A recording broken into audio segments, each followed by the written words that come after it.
Good day once again. How are you? I'm good.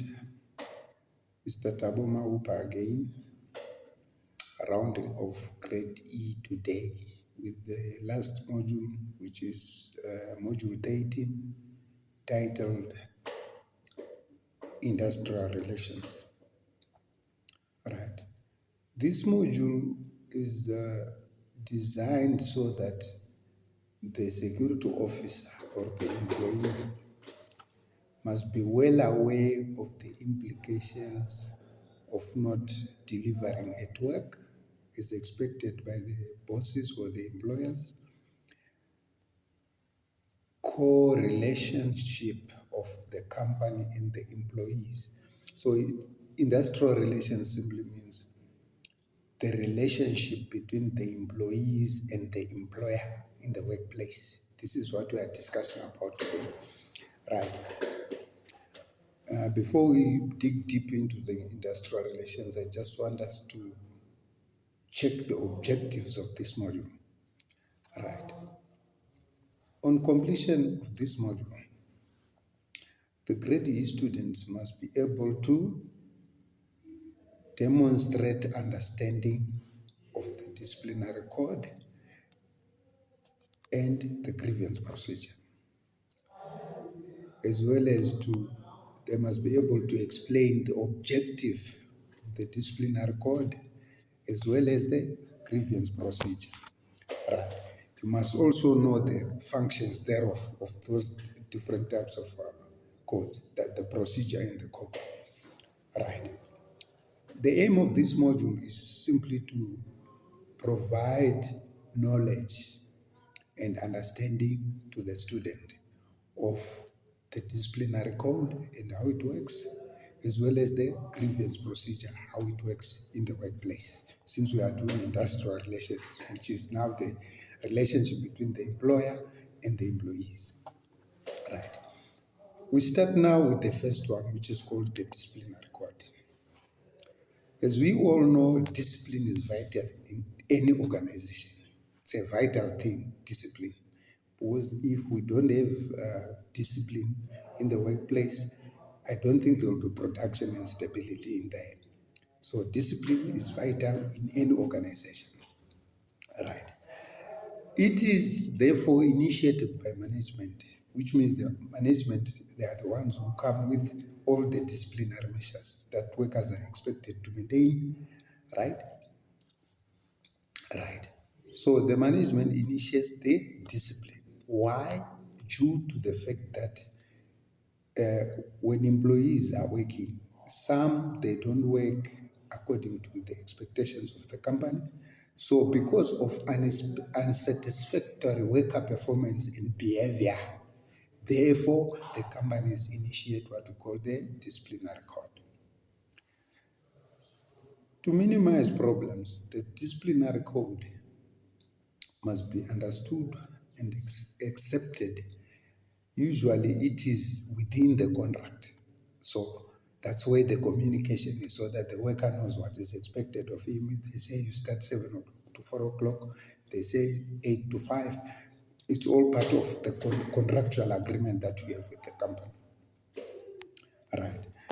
So the company how do they initiate the disciplinary code?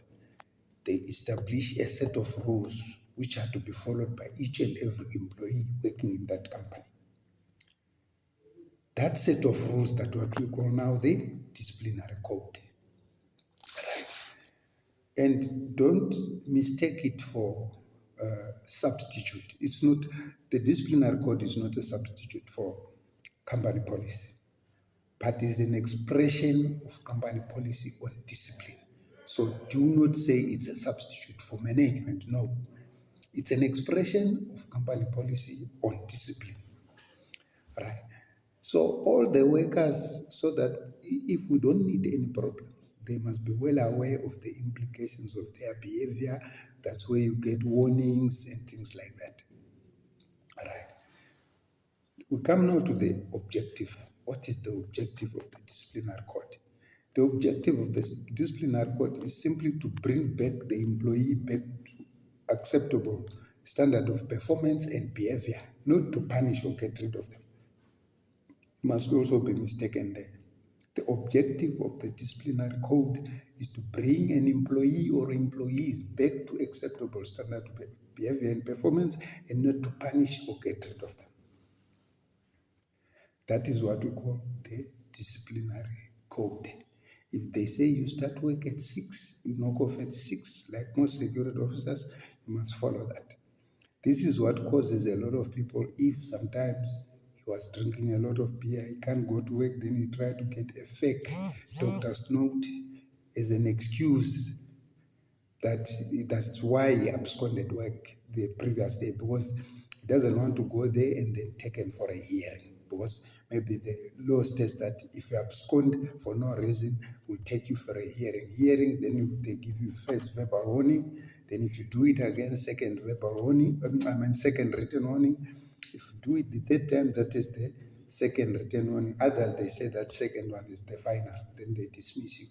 So to avoid that, that's why people look for doctor's notes.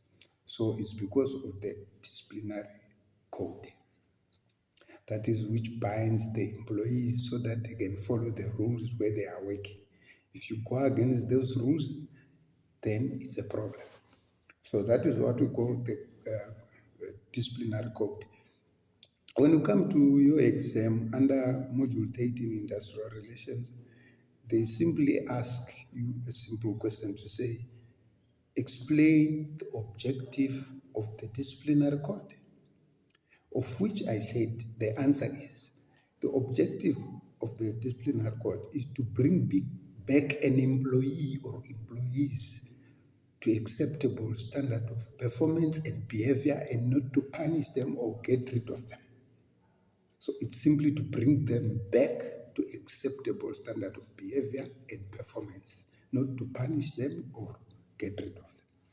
That is the objective. That is the question. It's carrying 5 marks. All right. That's it about the disciplinary code. Now we move to the grievance procedure. Right.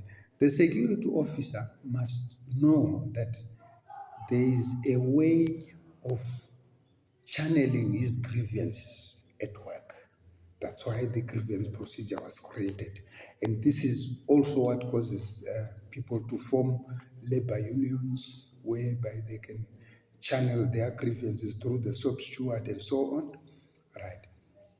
So what happens in this grievance procedure is people can have conflicting differences in the workplace. And it's something that has to be settled as quickly as possible in the interest of productivity and stability in the company. If you want production to go on with a stable workforce, it means grievances must be solved as quickly as possible at lower levels. Even the management or departmental heads, they must be well aware and appreciate the fact that they must always be checking on the employee-to-employee relations within the company. And they must also be aware and appreciate the fact that they have to handle those grievances early before it can cause a problem in the production or stability of the company. Right.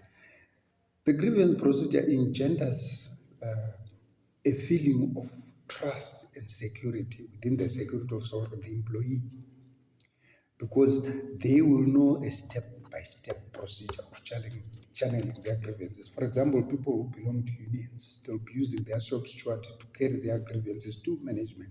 If management doesn't want to understand, then it's going to the labor body, to the labor union body, which will now set up a meeting with the management and try to explain the grievances of the workers before strike action can take place.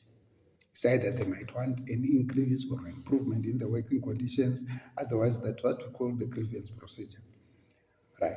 The objective of the grievance procedure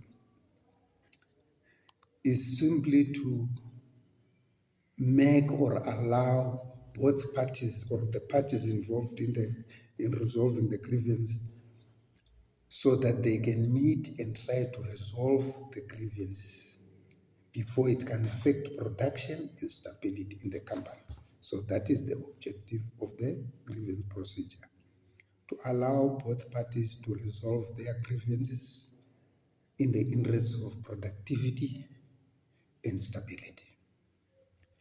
I think that is all about grade E. We have now, this is the last module, and the question on the grievance procedure, it simply says, explain the grievance procedure, right? Which is simply the grievance procedure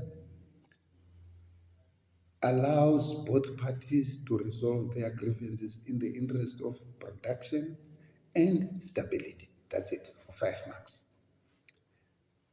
Module 13, there isn't a lot. It's about industrial relations or labor relations, how do employees and employers interact with each other.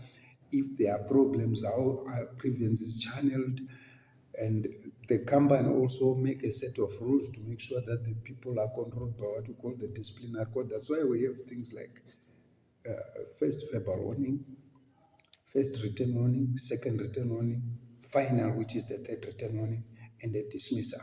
It all comes from the disciplinary code if someone is not following the rules that have been set by that company. Right.